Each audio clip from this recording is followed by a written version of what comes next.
Que a graça de Jesus esteja com o seu coração nessa noite, amém? Que bom que você está aqui, que bom que nós estamos aqui para mais um tempo de adoração a Deus. Que bênção, podemos cantar, celebrar ao Senhor na liberdade que Ele nos dá. Muito glórias a Deus por isso, glorifico muito a Deus por isso. O tempo é a nossa moeda mais preciosa. E às vezes para aquilo, para quem ou para o que a gente está dando o nosso tempo. A gente está falando sobre o tempo esse mês. Todos os domingos estamos falando sobre o tempo e hoje nós vamos encerrar essa série sobre o tempo e eu quero falar sobre os nossos relacionamentos e o tempo, ou o tempo em relação aos nossos relacionamentos, como a gente vive isso. E para a gente poder dar esse pontapé, eu quero que você abra a sua Bíblia, ligue a sua Bíblia ou leia ali em Hebreus, capítulo 3, versículo 13. Encorajem-se uns aos outros todos os dias, durante o tempo que se chama hoje, de modo que nenhum de vocês seja endurecido pelo engano do pecado. Muito bem. Para falar de relacionamentos, a gente precisa entender o que efetivamente significa relacionamento e, principalmente, o que significa dentro da palavra de Deus, que é a nossa regra, que é o nosso manual de instrução, que é a nossa bússola que aponta a direção que nós temos que seguir. Nós não podemos falar de relacionamento sem antes a gente pensar na pessoa de alguém. Não podemos falar de relacionamento sem saber aonde ele se fundamenta. E relacionamento na Bíblia se fundamenta numa pessoa, na pessoa do Deus Trino. O Deus Pai, o Deus Filho, o Deus Espírito Santo, que convive relacionalmente desde a eternidade.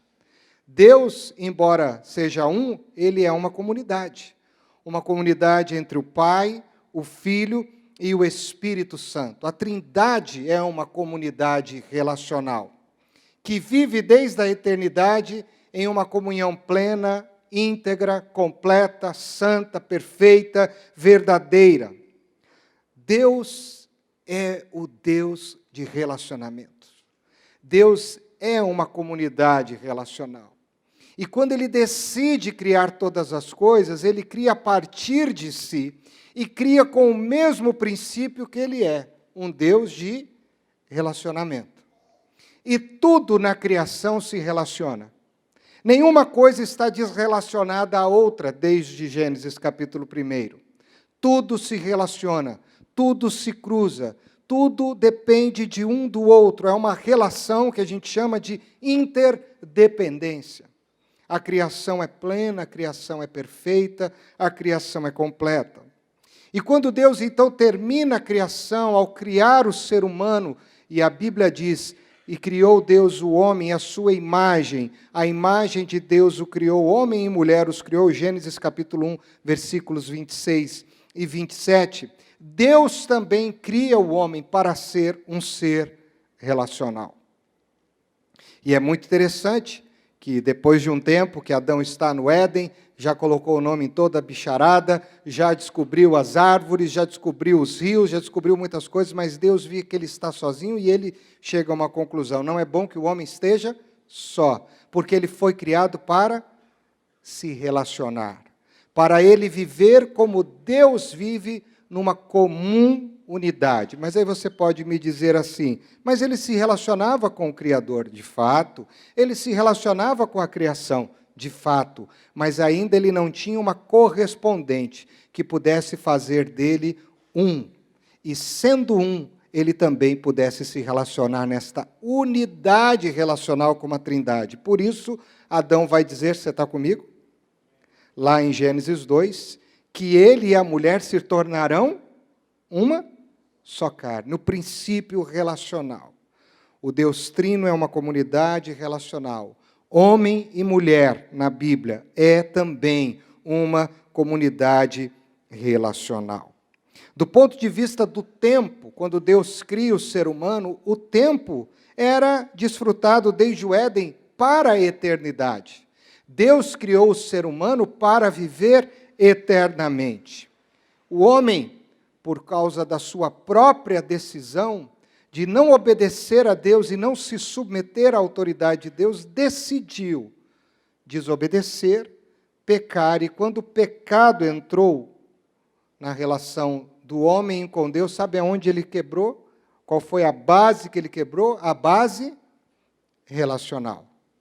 O ser humano tem dificuldade relacional agora com o Criador. O ser humano tem dificuldade relacional com a criação, porque foi a serpente que me induziu. O ser humano tem dificuldade com o seu semelhante, aquele que foi criado para ser uma comum unidade. E Adão diz assim para Deus, mas também o Senhor me deu essa aí, né? O Senhor me deu a mulher, foi a mulher que o Senhor me deu. Então, ali, os conflitos começam a surgir. E eu estava conhecendo um autor chamado Jacques Eclair Pugnol, que escreveu um livro denominado Os Conflitos. E dentro deste livro de Pugnol, Os Conflitos, ele diz que o homem é um feixe de relações. O homem foi criado para ser uma teia de relacionamentos. Então, quando o pecado entra, o pecado quer descaracterizar a essência pela qual o ser humano foi criado, quebrando a relação entre o Criador e o homem, a criação e o homem e o seu semelhante. E desde o Éden, a grande dificuldade que nós temos tido na nossa vida é em relação aos relacionamentos. E aí, como a morte entrou, aquilo que era para ser eterno agora tem um tempo de final. Então, não só os relacionamentos começaram a sofrer crises, mas o tempo agora também está sofrendo danos, porque agora a gente não vai ter mais a oportunidade de viver muito tempo para a gente poder se relacionar. A vida do homem, ela se tornou finita, por isso Deus disse para o homem, você veio do pó da terra, e do pó da terra para o pó da terra você vai voltar, ou seja, você tem um prazo de validade. E como isso tem sido difícil desde o Éden do ser humano administrar. O relacionamento entre ele, o Criador, a criação e o seu semelhante, e o tempo. Essa crise tem se estendido até hoje. E para você entender como isso quebrou fortemente, existem duas perguntas iniciais na Bíblia que Deus faz ao homem, que mostram como o pecado afetou isso de uma forma muito interessante. A primeira pergunta que a gente pode entender desse problema que a gente enfrenta nos relacionamentos, foi a pergunta que Deus fez a Adão no capítulo 3, nos versículos 9 e 10 de Gênesis. Quando o homem pecou, e aí ele descobriu que ele estava nu, descobriu a sua situação, ficou envergonhado e se escondeu. E aí, Gênesis 3, 9 e 10 diz assim, mas o Senhor Deus chamou o homem perguntando, onde está você? E ele respondeu, ouvi teus passos no jardim e fiquei com medo, porque estava nu, por isso me escondi. Primeira pergunta, aonde está você, Adão? Ou aonde você está, Adão? Aqui revela a crise do relacionamento entre Deus e o homem.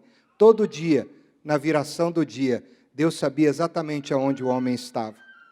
Todo dia, na viração do dia, o homem sabia exatamente aonde Deus ia passar, aonde ele estaria, e eles se encontravam para um feedback, para um happy hour, um holy hour, uma hora santa entre o ser humano e o seu Criador. E ali, nesse momento, Deus então pergunta, onde você está na nossa relação? Porque você está se escondendo, aonde você está em relação a mim? E a pergunta, ele diz, eu estou com medo na nossa relação. Eu estou inseguro na nossa relação. Eu me sinto desprotegido na nossa relação. Mas aí, se você observar, existe uma segunda pergunta. A segunda pergunta está em Gênesis capítulo 4, versículo 9. Quando Deus agora vai fazer uma outra pergunta para um filho de Adão. E o texto diz assim, então o Senhor perguntou a Caim, onde está seu irmão Abel? Respondeu ele, não sei, sou eu o responsável por meu irmão? A primeira pergunta é: onde você está, Adão, em relação a nós? E a segunda pergunta é: aonde está o seu irmão Abel? Aonde está o seu irmão Abel? Ou Deus está perguntando: aonde está o seu semelhante? Aonde está aquele que foi criado para que você pudesse viver uma comum unidade? Aonde ele está? E aí, ele diz: eu não sou o cara que tem que guardar o meu irmão, mas todos nós sabemos o que já havia acontecido. Então, isso revela desde o início as crises relacionais que o homem está convivendo desde o Éden até hoje. A crise em relação ao Criador e a crise em relação ao seu semelhante. E um dos objetivos da Trindade é reestabelecer a comunhão, é reestabelecer a unidade, para que nós possamos ser um com o Pai, para que nós possamos desfrutar desse Deus tão amoroso e maravilhoso que nos criou para ser a sua imagem e semelhança. Só que o problema do pecado está aí. E o que a gente continua fazendo? A gente continua fazendo a mesma coisa que Adão fez. A gente continua se escondendo de Deus. Muitas vezes na nossa vida, nós estamos nos escondendo do Criador. Mas a gente não está só se escondendo de Deus, nós também estamos nos escondendo uns dos outros. Nós não queremos muito mais saber uns dos outros como antes. Nós podemos dizer, como Abel disse: sou eu o guardador do meu irmão? Então, veja bem, Caim disse, não é? Então, nós estamos nos escondendo. E como a gente se esconde? Com as nossas distrações, com os nossos compromissos que não são programados, com as nossas preocupações que estão cada vez mais roubando a nossa mente de Deus e do outro. A gente está cada vez mais preso às nossas aflições, nós estamos cada vez mais focados em nós mesmos, e por causa disso os nossos relacionamentos estão rasos, os nossos relacionamentos estão frágeis, os nossos relacionamentos estão mostrando que nós temos dificuldade em relação ao tempo, e a gente não consegue ter tempo mais. A nossa grande dificuldade é porque a gente é muito ocupado, porque a gente tem muito compromisso, porque a gente está muito cansado, porque a gente está muito estressado, porque a gente está doente e assim por diante. Você está me entendendo? Você está comigo? E aí precisou vir um sociólogo polonês, que morou na Inglaterra, que morreu recentemente, chamado Zygmunt Bauman, para dizer o seguinte: nós estamos com problemas nos nossos relacionamentos. Obviamente que isso não foi uma novidade, mas aí ele criou uma estrutura para descrever o problema do ser humano. Ele diz: nós vivemos a geração dos relacionamentos líquidos, ou a modernidade líquida. E é interessante que a gente fica ouvindo isso, mas às vezes a gente não pensa bem nessa expressão. O que ele quis dizer com modernidade líquida? Ele diz, quando ele fala sobre a modernidade líquida, é que aquilo que é líquido não muda rapidamente, que aquilo que é líquido não é feito para durar, não é sólido. Então, aquilo que é líquido não tem força, não tem estrutura, não tem solidez, é volátil, é flexível demais, não tem força. E é exatamente assim, ele vai descrever muitas coisas, inclusive saiu, você pode dar uma procuradinha na internet e colocar lá relacionamentos líquidos, modernidade líquida. Saiu uma entrevista do Bauman para a revista Época, algum tempo atrás, muito interessante, onde ele vai descrever isso de uma forma bastante esclarecedora. Então, ele diz que nós, hoje em dia, não temos mais condições de estruturar relações sólidas. As relações estão líquidas, as relações estão voláteis, as relações não estão sendo feitas para durar. E isso só revela o quanto o pecado está tomando conta da nossa vida, porque isso é parte da nossa natureza pecaminosa. Pare para pensar, você que está aqui hoje, que trabalha, tem família, quantas vezes você não diz assim, puxa, eu queria tanto ter mais tempo para Deus, eu queria ter um tempo maior de devocional, eu queria ter um tempo maior para a leitura da palavra, eu queria ter um tempo maior de oração. É difícil ou não é? Muitas vezes a gente começa numa pegada, começa num ritmo, começa num foco, mas aí as distrações, as folhas que Adão foi colocando em si para esconder, a gente vai colocando na gente. A gente vai se cobrindo de folhas e a gente vai se escondendo de Deus. Quantos de nós, muitas vezes, hoje em dia, não estamos dizendo assim, eu queria ficar mais em casa, eu queria ficar mais com a minha esposa, eu queria ficar mais com o meu filho ou com os meus filhos, eu queria ficar mais com o meu marido, eu queria ficar mais com os meus irmãos, com os meus pais, eu queria mais dedicar tempo à minha família de qualidade. E como a gente chega cansado do trabalho, como a gente enfrenta crises profundas no trabalho, na faculdade, quando a gente chega em casa, a gente está um bagaço, um caco. E o que a gente quer é entrar no mundo de Bob, do smartphone, para distrações fúteis. E o que a gente quer é se isolar, se esconder um do outro. E muitas vezes a gente está dentro de casa, mas a gente está brincando de esconde-esconde um do outro. É verdade ou não é? Então, isso é um problema que nós enfrentamos hoje. Essa instabilidade nos relacionamentos, isso está gerando incerteza. Ontem eu estava assistindo uns vídeos que nós, pastores, temos que, da IPI, a cada 2 anos, fazemos um processo chamado Educação Continuada, onde todos os pastores precisam assistir o material, fazer prova para se reciclarem. E ontem me chamou muito a atenção os vídeos que falaram sobre a depressão. E uma das causas que tem levado o ser humano à depressão é a crise relacional.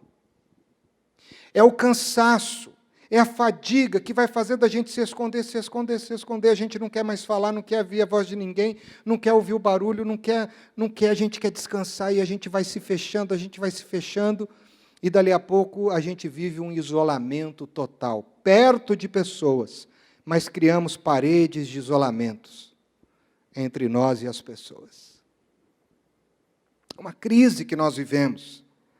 Mas aí vem um apelo, esse texto é maravilhoso, e eu quero falar desse texto depois dessa introdução, porque a carta aos Hebreus é uma carta de encorajamento, é uma carta que revela o poder de Cristo sobre a nossa vida.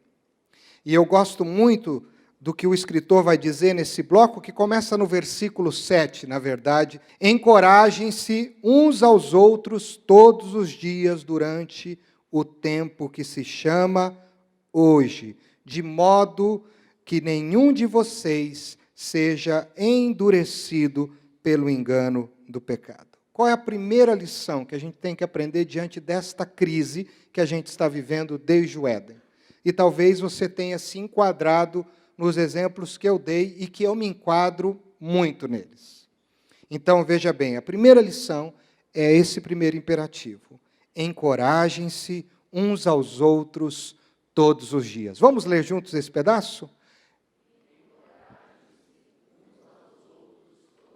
Mais uma vez, por favor. Every day, muito bem. Eu gosto muito desta expressão, encorajem-se. E a expressão encorajem-se vem do grego, da mesma raiz de paráclitos. E a palavra no grego aí para encorajar era parakaleo. E essa palavra significa chamar para o meu lado, chamar para perto, convocar para uma ação intensa próxima. Pode ser feito através de uma exortação, ou seja, de um chamado mais contundente. Pode ser feito através de uma solicitação gentil. Pode ser feito através de um ensino, de uma instrução útil. Mas o que é mais interessante, que essa palavra se casa com a palavra paráclito, parakaleo, é consolo. Encorajem-se através do consolo. do consolo um com o outro. E aí essa palavra encontra a sua mesma essência para a palavra Espírito no Novo Testamento. Consolo, conforto, instrução, chamar para perto, ensinar. Este é o ministério do Espírito. Então, encorajamento é uma das virtudes que revelam uma ação do Espírito na minha vida e na sua vida. E quando o autor aos Hebreus está escrevendo isso, encorajem-se uns aos outros, é porque estava faltando coragem. Porque essa comunidade recém-convertida estava com uma crise de relacionamento. As pessoas não se sentiam muito mais cuidadas umas pelas outras. As pessoas estavam, inclusive, nesse momento que essa carta é escrita, pensando se valeria a pena ou não continuar como cristãos. Se não valeria a pena voltar a serem judeus, voltarem às práticas antigas, voltarem àquilo que eles aprenderam antes, porque será que vale a pena a gente continuar nessa trajetória? E aí, porque eles não se ombreavam, não se relacionavam como deviam, não olhavam para Cristo como sua inspiração, eles se desencorajaram. E o desencorajamento, ele gera rigidez no pensamento. Uma pessoa desencorajada é uma pessoa que cria muralhas de pedra na sua mente. E ela se fecha. E ela usa suas crises, ela usa as suas feridas, ela usa as suas dores para fundamentar o seu desencorajamento. E é difícil você conseguir alcançar o coração de uma pessoa que está desencorajada. Porque ela já tem certeza absoluta de que ela é a vítima. Então, essa carta é escrita para uma comunidade assim. E aí, esse texto vem falando, e aí o autor diz assim, vocês têm que se encorajar. E é interessante que ele usa a mesma raiz da palavra do Consolador, do Espírito, Paracaléu. Vocês precisam, gente, vocês precisam estar mais perto uns dos outros. Vocês precisam instruir mais uns aos outros com a palavra. Vocês precisam mais consolarem uns aos outros nas suas crises, nas suas lutas. Vocês precisam mais se fortalecer. Vocês precisam mais se solidificar no relacionamento entre vocês.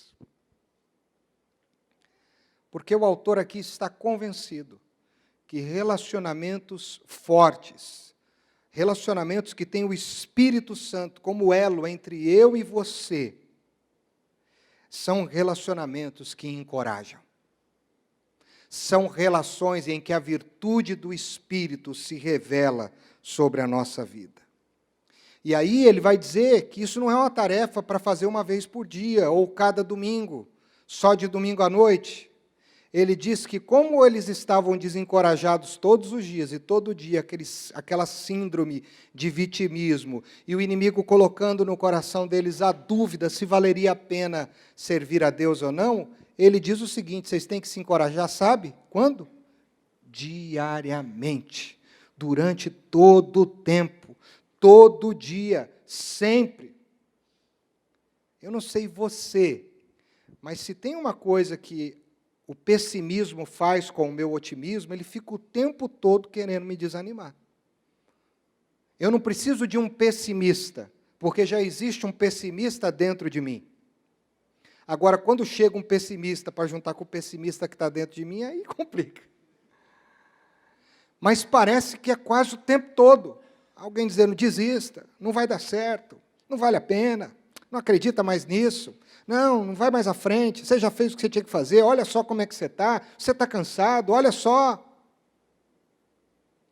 Por isso que é espiritual, é o paracléu, é o conforto, é a força, é a virtude do Espírito que tem que estar conosco. E aqui entra a chave de tudo, que é mais importante, a comunhão, a relação baseada nesse Espírito, que é o Consolador, é que faz com que eu e você não nos desencorajemos. E é por isso que tem sido tão difícil a gente conseguir se relacionar melhor. A gente quer se relacionar sempre com as mesmas pessoas, a gente quer se fechar cada vez mais. Mas eu quero te afirmar que quando um encoraja o outro, nós nos tornamos uma comunidade em comum unidade e uma comunidade virtuosa no consolo do Espírito. A gente precisa se encorajar mais.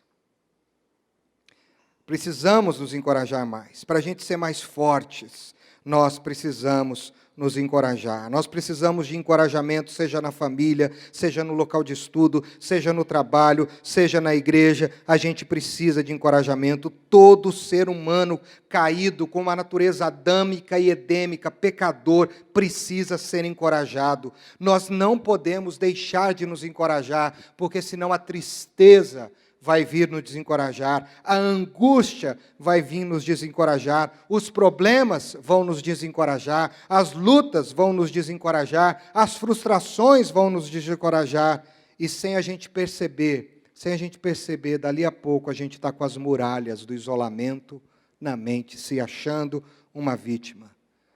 E uma das coisas que o inimigo tem trabalhado com os crentes, com os cristãos da nossa época é: se desencoraje. Eu confesso para vocês que no domingo eu tenho um hábito de orar, já faço isso, eu vou completar o ano que vem 20 anos de ministério. E há 20 anos eu tenho esse hábito de tirar a tarde do domingo para me concentrar na mensagem. Mas é uma angústia. É uma angústia diante de Deus quando eu vou pregar, porque eu digo assim: Senhor, como é que vai ser? Como é que vai estar meu coração? Eu quero estar me relacionando contigo. Eu preciso que esta palavra esteja dentro de mim, mas muitas vezes eu fico pensando: Senhor, quem vai estar lá? Será que as pessoas vão hoje, Senhor? Leva as pessoas para a igreja, Senhor. Leva os teus filhos para ouvirem a tua palavra, Senhor. Como essa palavra está falando ao meu coração, Senhor, que o Senhor traga pessoas, e eu confesso que é uma angústia, porque eu nunca sei quem vai estar aqui ou não. E o Espírito me encoraja. E eu acredito que você viva a mesma angústia. Será que hoje eu vou? Será que eu não vou? Será que eu vou ouvir a palavra? Será que eu não vou ouvir? Será que eu vou estar lá? Será que eu não vou estar? E muitos entram por essa porta desencorajados. O desânimo tem sido a seta que Satanás está jogando na igreja. Acho lindo. Nós pregamos aqui há um tempo atrás sobre a volta de Cristo, no fim e o começo. Acho maravilhoso falar da volta de Cristo. O Júnior me fez voltar aqui nas reuniões de oração nos lares, na década de 80, que a gente cantava essa música, eu era criança e eu tinha medo, porque tem um pedaço dela que diz: aviões sem seus pilotos voam para a destruição. Eu ficava morrendo de medo.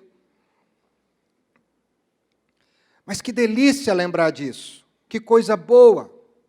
Mas parece que o inimigo está nos pressionando tanto que a igreja não espera mais o seu Salvador com ânimo, com coragem. Nós não nos encorajamos mais para esperar o Salvador. Nós vivemos numa sociedade, queridos, altamente negativista. A maioria dos nossos diálogos estão recheados de informações negativas. Seja sobre alguém, e infelizmente, a igreja hoje é uma rede de intrigas, de palavras negativas. Eu não digo esta igreja, eu estou dizendo a igreja. Quando a gente vai falar de alguém, nós temos uma tendência muito grande de falar das suas dificuldades, dos seus defeitos, das suas falhas. E ao invés da gente se encorajar em jantares, em almoços, em reuniões, sejam reuniões de ministérios, a gente acaba se desencorajando ainda mais. A gente não se encoraja. A gente está vivendo uma sociedade negativista. Os fatos ocorridos, eu não estou conseguindo mais assistir jornal, não consigo mais. Olha que eu tento, mas não consigo. Porque é aquela criança que morreu, é aquela mulher que foi espancada, é aquela família que sofreu abuso, é corrupção. Eu digo: meu Deus, eu não estou vivendo numa utopia, eu sei das coisas que estão acontecendo, mas eu prefiro ler. E sou seletivo no que eu leio, como ele disse ali, já que o meu tempo é de graça, eu estou vendo para onde eu vou dar meu tempo. Estou dando meu tempo para qualquer coisa, não. São raros hoje os diálogos 100% positivos entre os crentes. São raros. 100% positivos são raros. Muitas vezes a gente começa falando bem, mas dali a pouco a gente só começou bem porque a gente queria falar mal.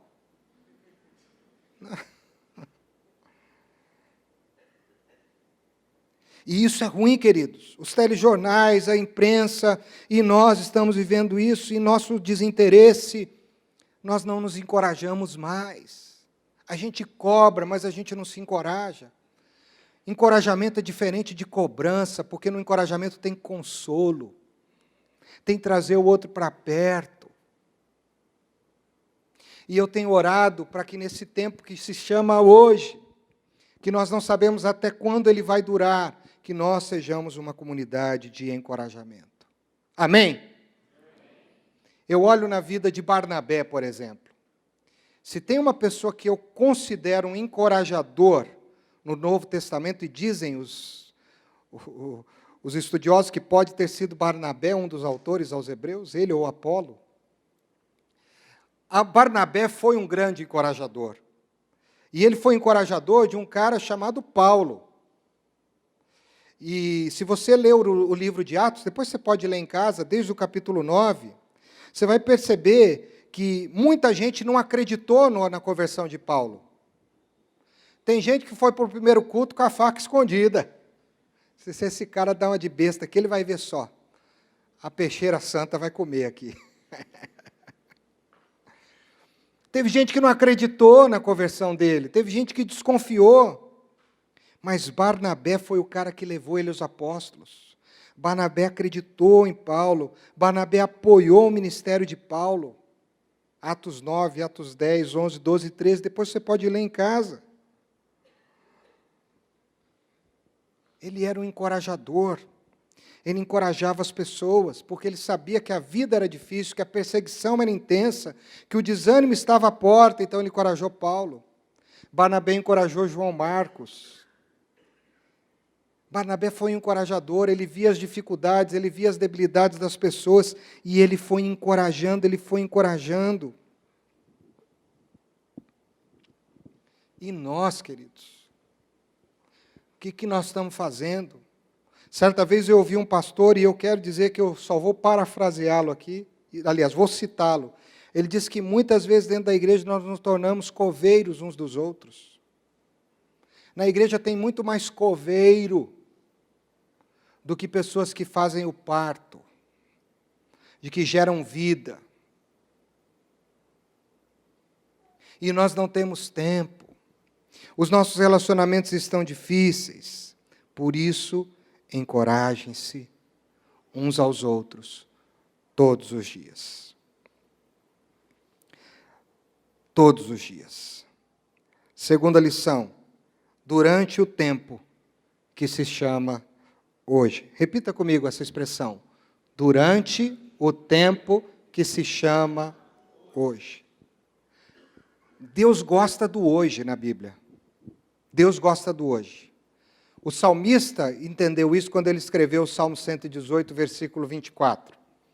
Quando ele diz assim, este é o dia que o Senhor fez. Este é o dia. Hoje é o dia que o Senhor fez. Alegremo-nos e regozijemo-nos nele, ou vamos nos alegrar nele. Mas tem gente que não gosta do hoje, gosta do amanhã. E principalmente crente gosta mais do amanhã do que do hoje, porque tem crente que quer saber do amanhã hoje, que é uma coisa doida. Já viu esse filme ou não? Ele quer saber. Porque o hoje, para muitos de nós, está desconfortável. O hoje, para nós, está muito difícil. O hoje para nós está duro, o hoje passa muito rápido, então é melhor focar no amanhã. O amanhã, o que vai vir depois. Quem aqui, quando era mais novo, não sei se hoje a nova geração é assim, mas eu me lembro na minha geração, quando eu era noivo, eu não via noivo. Quando eu era novo, eu não via a hora de fazer 18 anos. Parece que era uma coisa fazer 18 anos, né? E eu não tinha carro, não tinha dinheiro para ter carro, mas aquela coisa de tirar carteira de motorista, poder sair à noite, voltar mais tarde, 18 anos. Aí fizemos 18, fizemos 20, 30, 40, 50, 60, e agora muitos de nós queremos voltar quanto? Ah, quando eu tinha 18 anos. Ah, lá atrás. Nossa, mas como era. Então a gente, quando é novo, quer ficar velho. E quando fica velho, quer se tornar novo. Aí o velho quer usar aquela... Desculpa, o velho não, o mais experiente quer... não está com o corpinho sarado assim como eu, estou precisando, né? Aí quer usar roupa apertadinha, quer usar manguinha dobrada. Não tem problema, é moda. Mas a gente está velho, querendo ser novo. E a gente vive nessa expectativa do futuro, de Deus falar conosco amanhã, o que o Senhor tem para amanhã, fala hoje, amanhã, eu quero saber hoje. Porque a gente não gosta muitas vezes do hoje. Mas este é o dia que o Senhor fez. Alegremo-nos e regozijemo-nos nele. É hoje Deus fez. Agora tem o saudosista, tem o cara que não gosta do amanhã e não gosta do hoje, ele gosta do ontem. Ele vive o hoje pensando no ontem. Que é o cidadão que fica pensando, no meu tempo, naquela época, as coisas eram diferentes. Como eu gostava daquela época. Não tem problema gostar daquela época, mas tem gente que só vive pensando em relação ao passado. Fica olhando para o caminho de trás e fica se remetendo atrás. Parece que nada hoje presta e tão pouco amanhã prestará. O bom é o que se passou. Mas o autor ao Eclesiastes diz, o que é já foi, o que será também já foi. E a gente sempre está tentando fazer um retorno. Sabe aquela pessoa que está na estrada e sempre está procurando um retorno? Tem gente que vive a vida assim. Está esperando a entrada do retorno. Eu quero um retorno, eu preciso retornar. Eu preciso retornar.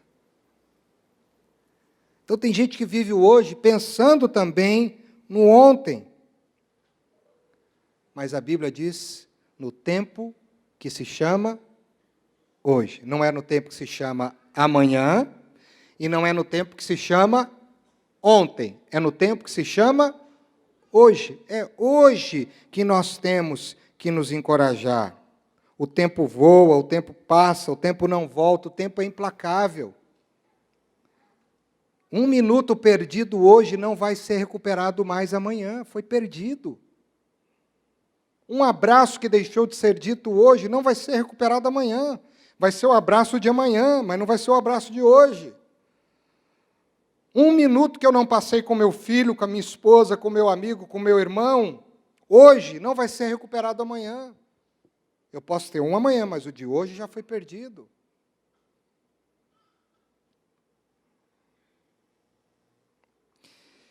E a gente precisa, queridos, acordar, porque nós não sabemos do amanhã, nós sabemos do hoje. E quando a gente fala de tempo e relacionamento, a gente tem que entender que Deus está nos dando hoje, inclusive chamado como presente, que de fato é um presente de Deus, o dom da vida, a cada dia, para que a gente possa viver esse dia na presença de Deus. Por isso que o autor, no versículo 7 do mesmo capítulo 3, ele vai dizer, gente, presta atenção, não endureçam o coração. Se quiser voltar lá no versículo 7 do capítulo 3, ele vai dizer isso. Não endureçam o coração de vocês como seus pais fizeram no passado. Hebreus 3:7, ele vai dizer isso. Se ouvirdes a voz de Deus hoje, não endureçais o vosso coração. Então é hoje, é o tempo que se chama hoje. O tempo que você tem é o tempo que se chama hoje. E aí eu concordo com o que as pessoas dizem, amanhã a Deus pertence, e pertence mesmo. Tiago 4, versículo 13 diz assim, ouçam agora, vocês que dizem, hoje ou amanhã iremos para esta ou aquela cidade, passaremos um ano ali, faremos negócios e ganharemos dinheiro. Versículo 14 de Tiago 4. Vocês nem sabem o que acontecerá amanhã, que é a sua vida. Vocês são como a neblina que aparece por um pouco de tempo e depois se dissipa. Versículo 15, 4:15. Em vez disso, deveriam dizer, se o Senhor quiser, viveremos e faremos isto ou aquilo. Mateus, capítulo 6, versículo 27, Jesus diz assim, quem de vocês, por mais que se preocupe, pode acrescentar 1 hora que seja a sua vida? Salmo 139, versículo 6, fala do prazo de validade. Os teus olhos me viram ainda numa natureza informe ou num embrião, e todos os meus dias estavam determinados, foram escritos no teu livro, antes deles existirem. Então eu não sei do amanhã, eu sei do hoje. Por isso, encorajem-se hoje. Relacionamentos fortes hoje. Tempo que nós temos é o tempo de hoje. E como nós estamos lidando com isso? Por último, para encerrar. O versículo continua e o final do versículo diz assim: de modo que nenhum de vocês seja endurecido pelo engano do pecado. Eu tenho aprendido que pessoas que investem na vida dos outros, relacionalmente, encorajando, ajudam o outro a ficar livre do engano do pecado. A Bíblia diz: confessai as vossas cargas uns aos outros para serdes curados. Como é bom você andar perto de gente que te encoraja a viver uma vida mais parecida com Jesus.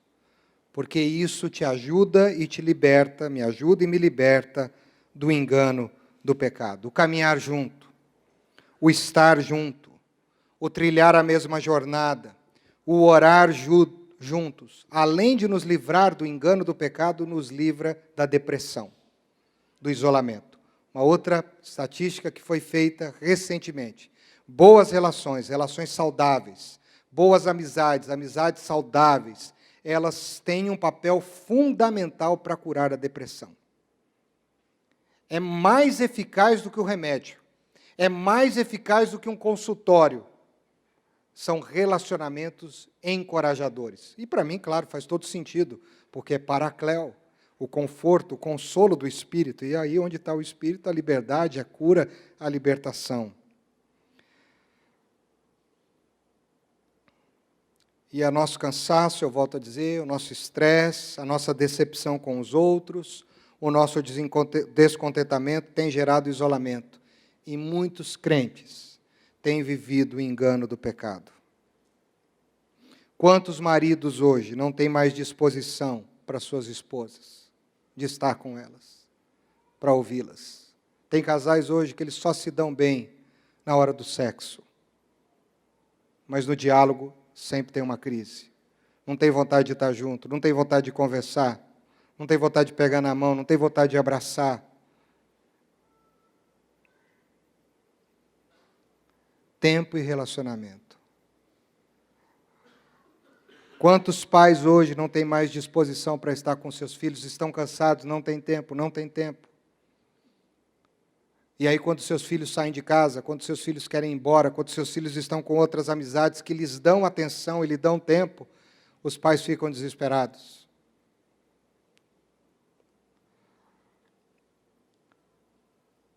Quantos de nós estamos cansados, inclusive, para termos tempo com Deus? Estamos cansados demais para orar, para buscar a Deus. Nossa devocional, nosso tempo de comunhão com Deus é pesado. A gente não dá o melhor do nosso tempo. A gente dá o dízimo aqui, né? E o dízimo tem a ver com primícia. Por que não dar o dízimo do tempo para Deus?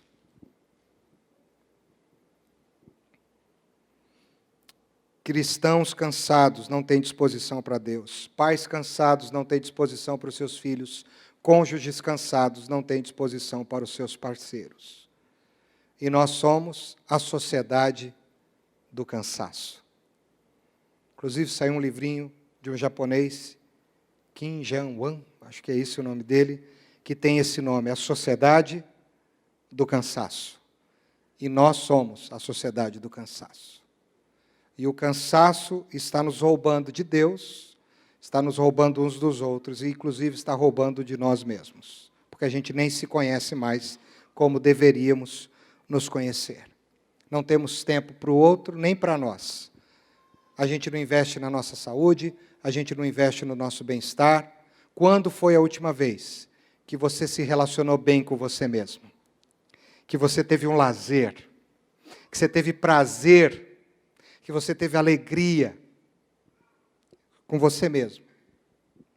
E não ficou dizendo assim, nossa, como eu sou uma negação, como está difícil, como eu não consigo mudar, e que eu não sei o quê, não consigo produzir. Deus te criou para você se dar bem com você mesmo, porque você é habitado pelo Espírito Santo, amém? O Espírito habita em você.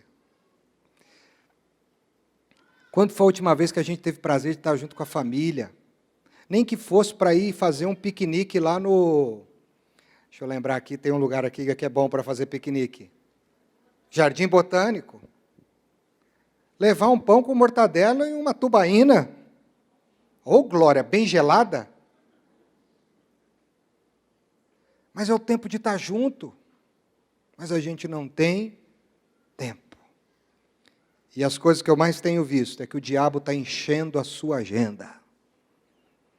Sua agenda vai ficar cada vez mais cheia, para você ficar cada vez mais cansado, para você ficar cada vez mais descontente, para você se esconder cada vez mais do que Deus tem para você e do que você tem para os outros. Comunhão é a chave. Por isso, e eu concluo, que eu gosto do Salmo 133, versículo 1. Lembra ou não? Ó, quão bom e agradável é quando os irmãos convivem em união. E aí o salmista vai fazer uma descrição do que isso significa. Isso significa muitas coisas neste salmo, usando algumas figuras. É como o óleo precioso que desce sobre a barba, que tem a ver com revestimento, unção, autoridade, poder e graça. É o orvalho que se renova toda manhã. Toda manhã no Monte Hermon tem orvalho novo. Toda manhã no Monte Hermon tem frescura. Toda manhã no Monte Hermon tem cheiro novo das flores. Comunhão é isso. E hoje em dia a gente se contenta a ficar mandando vídeo, replicando posts de WhatsApp, achando que a gente está se relacionando. Mas a gente não senta mais. Perguntas não são mais assim, como é que você está? Como é que está o seu coração? E aí eu quero deixar para você o desafio que é o único ponto de encontro que pode curar essa crise entre o tempo e o relacionamento é a cruz. E a cruz é o lugar onde eu e você devemos nos encontrar. Tem muita gente que está marcando um ponto de encontro numa padaria, num restaurante, numa casa, mas a gente não tem mais disposição. A gente tem que se encontrar aos pés da cruz. Eu tenho aprendido e tem sido difícil que para eu poder me encontrar com algumas pessoas, para poder ter mais tempo com elas, eu preciso sacrificar muitas coisas. E o lugar do ponto de encontro tem que ser aos pés da cruz. Porque é ali que a gente morre, é ali que a gente abre mão dos nossos interesses, e é ali que a gente entende o que significa amor uns pelos outros.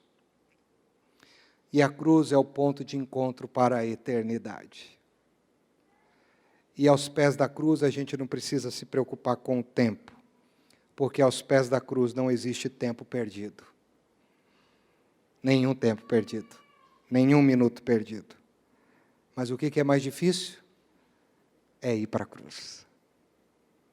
Então, meus irmãos, nós vivemos uma crise. Não deixe para amanhã.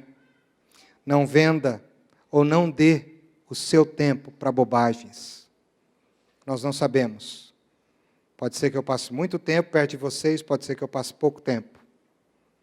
Eu não sei. Mas eu acredito que hoje o Espírito tem um desafio grande para essa igreja, para você que nos assiste. Nós temos um problema, e nós não vamos conseguir resolver esse problema se a gente não se encorajar uns aos outros. Nós só vamos conseguir superar as barreiras que nós temos como comunidade, os bancos vazios, o fluxo daqueles que entram e saem, as crises que muitos passam de ânimo e desânimo, se a gente decidir se olhar mais e se encorajar mais. Se não for para encorajar, não fale. Se não for para construir, não fale. Vamos fazer isso dentro de casa. Como eu disse, no domingo passado, muitas vezes, eu já vi essa cena. Como eu queria ter tido mais tempo. Essa semana me deu uma saudade muito grande do meu pai. Um parente me mandou uma foto do meu pai com a minha tia. Os dois já faleceram, a tia Noemi e meu pai, minha tia aqui de Londrina. E me deu muita saudade. E quando eu fiquei com saudade, eu fiquei pensando, puxa, como eu queria ter tido mais tempo com meu pai. Como eu gostaria de ter vivido mais com meu pai. Eu só tive o privilégio de conviver com meu pai 33 anos. Porque quando eu nasci, ele tinha 60, e Deus ainda fez ele viver até os 93. Mas hoje eu não vou poder mais desfrutar, porque passou, acabou. Filhos, jovens, adolescentes, eu sei que é muito bom usar o smartphone, o celular, mas não se tranquem nos seus quartos, não se tranquem, cheirem seus pais, estejam perto deles. Pais, façam programas interessantes com os seus filhos. Sabe por que eles preferem ficar no celular? Porque muitas vezes o que você dá para eles de tempo é muito mais desinteressante do que um jogo do celular.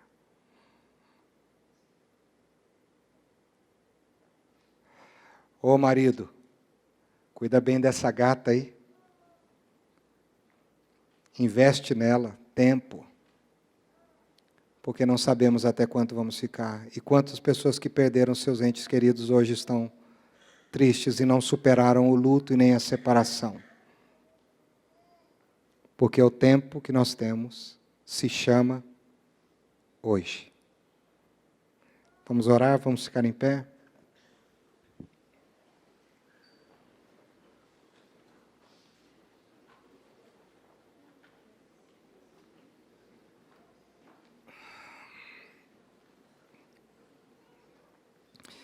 Antes de orar, eu quero que você ore e faça as relações e as considerações no seu coração do que esta palavra falou ao seu coração. Em que sentido ela te desafia. Mas não só nisso, ela te convida a algumas mudanças, a algumas atitudes novas.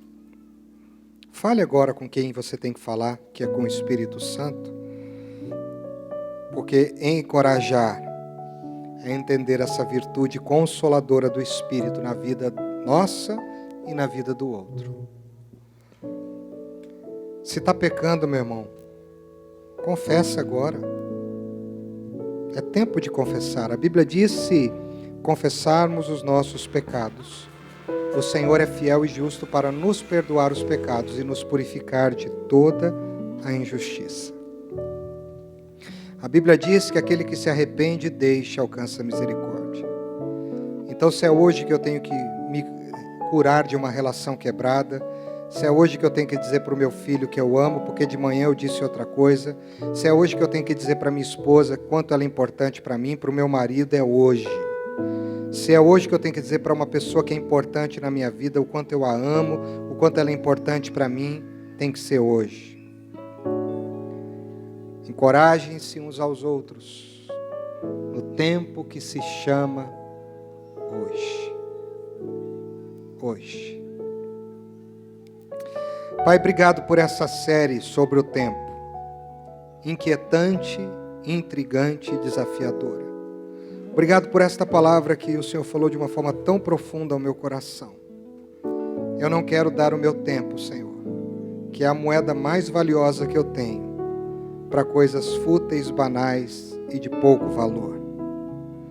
Porque o Senhor me deu o hoje, e essa é a única certeza que eu tenho.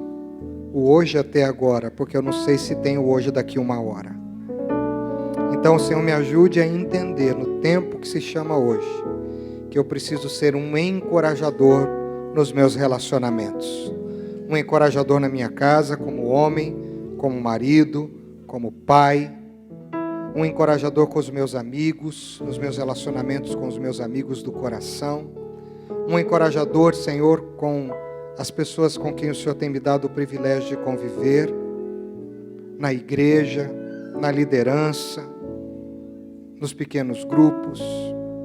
Ó Deus, tira do nosso coração esse desânimo, Eu oro por pessoas que estão aqui, Senhor, escondidas. Escondidas nas suas ocupações, escondidas nos seus compromissos, escondidas nas suas demandas, e não conseguem mais, Senhor, não conseguem mais, parece que está inalcançável, está ficando cada vez mais difícil.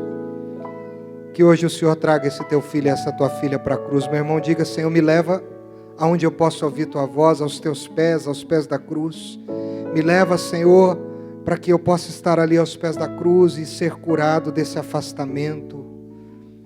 Meus irmãos, nós não podemos nos esquecer de que o tempo é hoje, o dia é hoje, e os relacionamentos curam, transformam e saram. O que vai fazer essa igreja forte são as relações que os membros vão ter uns com os outros. O que vai fazer uma família forte são as relações que os membros da família têm uns com os outros. É isso, meus irmãos. É isso. E a base dessas relações é o Espírito Santo. É aos pés da cruz, no poder do Espírito. Toma o nosso coração, Senhor, toma a nossa vida. No nome de Jesus. Amém?